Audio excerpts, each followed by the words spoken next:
Hi అండి. నమస్తే. Welcome to my channel. నేను మీ శివప్రియ. ఈరోజు రెసిపీ వచ్చేసి ఎన్నో వ్యాధులను నియంత్రణ చేసే మరియు పోషకాల పుట్ట అయిన కరివేపాకుతో పచ్చడి చేసి మీకు చూపిస్తున్నానండి. మనం తినేటప్పుడు కరివేపాకుని తీసేస్తుంటాం కదా! మరి దాని గురించి తెలిస్తే మనం అసలు తీసేయమండి.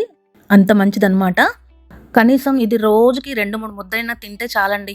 వ్యాధుల నుంచి మన ఆరోగ్యాన్ని కాపాడుకోవచ్చనమాట. మరి అలాంటి పచ్చడిని చాలా సింపుల్‌గా, టేస్టీగా ఒక నెల వరకు నిల్వ ఉండేటట్టుగా మనం ప్రిపేర్ చేసుకుందాం. దీంట్లో ఉన్న పోషక విలువల్ని, దీనివల్ల మనకు ఆరోగ్యానికి ఏ విధంగా ఉపయోగపడుతుంది అనేది నేను మీకు రెసిపీ చేసుకుంటూ చెప్తాననమాట. వీడియోని ఎక్కడా కూడా స్కిప్ చేయకుండా చూడండి. కరివేపాకు గురించి మనం చాలా తెలుసుకోవాల్సిన విషయాలు చాలా ఉన్నాయన్నమాట. మరిక ఆలస్యం చేయకుండా రెసిపీలోకి వెళ్ళిపోదాం. అయితే ముందుగా మనం ప్యాన్ తీసుకుందామండి. అందులో ఒక 1 ½ స్పూను ధనియాలు వేస్తున్నాను. అదేవిధంగా కొంచెం జీలకర్ర వేస్తున్నాను. ఇది మంచిగా లో ఫ్లేమ్‌లో దీన్ని మంచి వాసన వచ్చిందాకా దీన్ని వేయించేసుకోవాలన్నమాట. అయితే కరివేపాకులో డయేరియాని నివారించే శక్తి ఉంటుందండి. దీన్ని తినడం వల్ల గుండె జబ్బుల వల్ల వచ్చే ప్రమాదాలు కూడా చాలా తక్కువైపోతాయన్నమాట. అంతేకాదండి, బీపీని కూడా కంట్రోల్ చేసే శక్తి దీంట్లో చాలా ఉంటుందన్నమాట. ఈ విధంగా మంచి స్మెల్ వచ్చిందాకా దీన్ని బాగా వేయించేసుకోవాలన్నమాట. తర్వాత ప్యాన్ తీసుకుందాం. అందులో ఆయిల్ వేసేసుకుందామండి. దీనికి మనం కావాలంటే శనగ నూనె కూడా వాడుకోవచ్చు.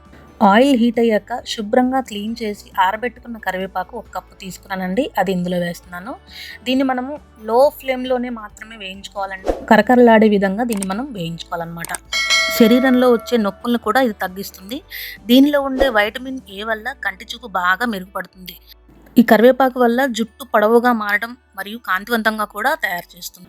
ఈ విధంగా కరివేపాకు మంచిగా కరకరలాడుతూ వేయించుకున్న తర్వాత ఇందులో మనం ఒలిచిపెట్టుకున్న వెల్లుల్లి రెబ్బల్ని ఇందులో వేసుకున్నామండి. 1 ½ మినిట్ వేగితే సరిపోతుందండి మీడియం ఫ్లేమ్‌లోనే. తర్వాత ఈ విధంగా వేగిన తర్వాత ఇందులో కొంచెం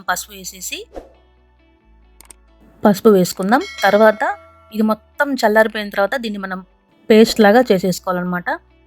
అంతేకాదండి, దీనిలో ఉండే యాంటీ ఆక్సిడెంట్స్ వల్ల యూరిన్ బ్లాడర్ సమస్యలను కూడా తగ్గిస్తుంది. ఇప్పుడు ఒక మిక్సీ జార్ తీసుకుందాం. అందులో మనం ఇందాక ధనియాలు, జీలకర్ర వేయించుకున్నాం కదా, అది పౌడర్ చేసుకోవాలన్నమాట. చూసారండి, ఈ విధంగా పౌడర్ చేసుకున్న తర్వాత ఇందులో మనము వేయించుకున్న కరివేపాకుని ఇందులో వేసేసుకుందాం.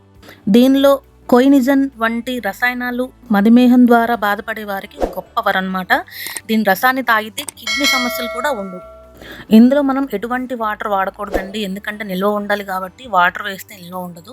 మనకు కావాలంటే కొంచెం ఆయిల్ వేసుకొని దీన్ని పేస్ట్ లాగా చేసుకోవాలన్నమాట. ఈ విధంగా కరివేపాకుని వేసుకున్న తర్వాత ఇందులో చింతపండు పేస్ట్ని నేను వేస్తున్నానండి. ముందుగానే నేను ఒక్క చుక్క వాటర్ కూడా లేకుండా దీన్ని కుక్ చేసుకున్నాను. తర్వాత రుచికి సరిపడు ఉప్పు వేసుకుందాం. పేస్ట్ లాగా చేసేసుకుందామండి. ఒక 1/2 స్పూను మెంతిపిండి, అదేవిధంగా ఒక 1/2 స్పూను ఆవపిండి వేస్తున్నాను. మనం కావాలంటే దీనికి చేసుకోవడానికి ఎండుమిరపకాయలను కూడా యూజ్ చేసుకోవచ్చండి. కాకపోతే నేను కారం యూజ్ చేస్తున్నాను. మీరు కావాలంటే ఎండుమిరపకాయలు వేయించుకొని కూడా ఈ విధంగా చేసేసుకోవచ్చు. అయితే ఈ విధంగా చూసారండి, ఈ విధంగా పేస్ట్ చేసుకోవాలన్నమాట. గుర్తుపెట్టుకోవాల్సిన విషయం ఏంటంటే దీంట్లో వాటర్ అనేది యూజ్ చేయొద్దు. అయితే ఇక నేను వీడియోలో చెప్తుంటాను కదండీ, లైక్ చేయండి, షేర్ చేయండి, సబ్స్క్రైబ్ చేయండి అని. అలా ఎందుకు చెప్తానంటే మీరు లైక్ చేయడం వల్ల నా వీడియో అనేది మరికొంతమందికి షేర్ అవుతుంది. దయచేసి మీరు కూడా లైక్ చేసి కామెంట్ చేయండి. చూసారండి, ఈ విధంగా గ్రైండ్ చేసుకున్న తర్వాత దీన్ని మనం తాలింపు చేసేసుకుందాం.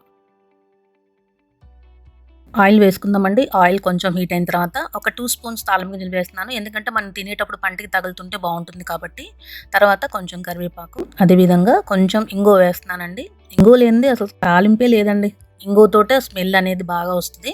తర్వాత ఇప్పుడు ఎండుమిర్చి వేసేస్తున్నాం. ఎండుమిర్చి మంచిగా వేయించుకున్న తర్వాత ఇందులో మనము ఎల్లిపాయలు ఇంకా కొన్ని వేసుకుందామండి. ఎల్లిపాయలు ఎంత ఎక్కువ ఉంటే అంత టేస్ట్ అనమాట. ఎల్లిపాయ కూడా ఆరోగ్యానికి చాలా మంచిదన్నమాట. ఈ విధంగా ఎల్లిపాయలు వేసిన తర్వాత జస్ట్ అలా వేయించుకున్న తర్వాత మనం కరివేపాకు పేస్ట్ చేసుకున్నాం కదా, దాన్ని మనం ఇందులో వేసేసుకుందాం. జస్ట్ ఒక 2 నుంచి 3 నిమిషాల దాకా బాగా వేయించుకోవాలన్నమాట. వేయించుకుంటేనే టేస్ట్ అనేది చాలా బాగా వస్తుంది. ఈ పచ్చడిని కూడా ఇందులో వేసిన తర్వాత జస్ట్ ఒక 3 నిమిషాలు లో ఫ్లేమ్‌లో దీన్ని వేయించుకోవాలన్నమాట. మంచి స్మెల్ వస్తుందండి. స్మెల్ అయితే అదిరిపోతుంది. అందరూ సూపర్ అనేలా చేసుకోవచ్చు అనమాట ఈ పచ్చడి.